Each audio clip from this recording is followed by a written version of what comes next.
Hey there guys, my name is Marcus, and in this video I'm going to show you how we can easily delete a volume on Windows 11. So let's start. It's really simple and really straightforward tutorial. So we want to go on the bottom and click on a search and write in the search computer management. Open computer management. And right here when you're gonna see under storage disk management. Right here I have new volume right here, and what I'm going to do, right click on it and delete volume.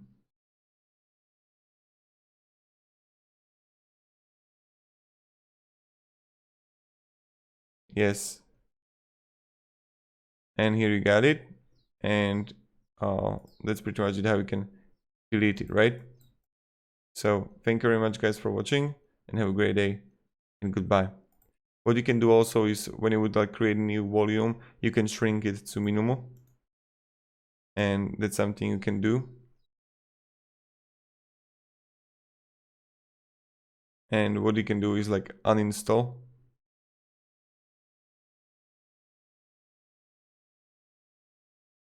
But yeah, see ya.